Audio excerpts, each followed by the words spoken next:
পড়তেই সারা বাংলা জুড়ে নানা রকম কালীপুজো হয়।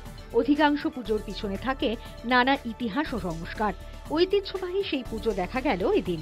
এক রাতের এই কালীপুজোকে কেন্দ্র করে ডায়মন্ড হারবারের রায়নগর অঞ্চল মেতে উঠল এদিন। শুধু এই অঞ্চলেরই নয়, পার্শ্ববর্তী হাওড়া, কলকাতা ও মেদিনীপুর থেকেও এখানে ভিড় করেন মানুষজন। সূর্যাস্তের পর এই প্রতিমা মন্দিরে প্রবেশ করেন, আবার সূর্যোদয়ের আগেই বিসর্জন দেওয়া হয়। 100 বছরেরও বেশি সময় ধরে চলা এই রক্ষাকালী পুজো। নানা ধরনের ব্যতিক্রমী বিষয়ও দেখা মেলে এখানে। যেমন এখানে দেবী বৈষ্ণবী, তাই কোনো রকম বলি হয় না। আবার একজনের মাথায় চড়েই বিসর্জন করা হয়। বিসর্জনের পর কোনো জিনিস ফেরত আনা হয় না। দেবী তার ভক্তদের প্রার্থনা পূরণ করেন, এমনই বিশ্বাস মানুষের। রায়নগরের সেই কালী পুজো এখন দর্শকদের সামনে।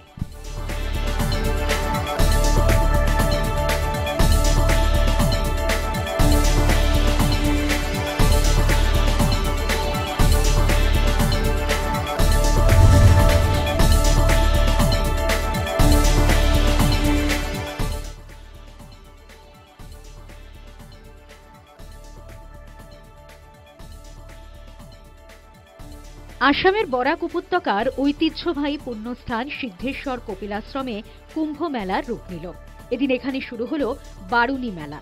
পুণ্যস্নান উপলক্ষে সাজিয়ে তোলা হয়েছে কপিলাশ্রম, শিববাড়ি সহ বারুণী মেলার মাঠ।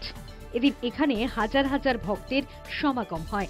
শুধু আসাম নয়, আশেপাশের পড়শি রাজ্য থেকেও এখানে ভক্তরা ভিড় করেন। এখানে স্নান উপলক্ষে সিদ্ধেশ্বর কপিলাশ্রম শিব মন্দির এবং তার আশেপাশের অঞ্চল সুন্দরভাবে সেজে ওঠে। শুধু তাই নয়, সতর্ক থাকে স্থানীয় প্রশাসনও। মেডিকেল টিম সহ এনডিআরএফ এর দলও সতর্ক নজর রাখে এখানে। প্রতি বছর এখানে শুধু ভক্তরাই নয়, অন্য রাজ্য থেকে বহু সন্ন্যাসীরাও এখানে আসেন। বাংলার পড়শি রাজ্যের সেই মেলা ও পুণ্যস্নানের দৃশ্য এখন দর্শকদের সামনে।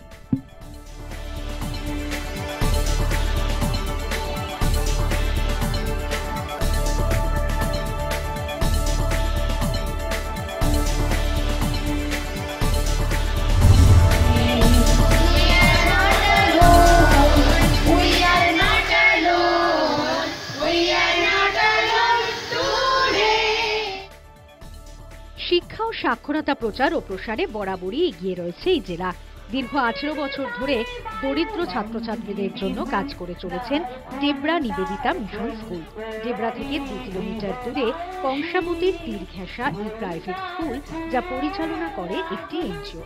সেই স্কুলেরই প্রতিষ্ঠা দিবস উপলক্ষে এদিন ছোটদের নিয়ে আয়োজন করা হয়েছিল একটি সাংস্কৃতিক অনুষ্ঠানের। দরিদ্র তপশিলি পরিবার থেকে আসা শিশুরা মেতে উঠল এই আনন্দ অনুষ্ঠানে। শিক্ষিকাদের পাশাপাশি এই অনুষ্ঠান দেখতে ভিড় করেন অভিভাবক সহ স্থানীয় মানুষজন।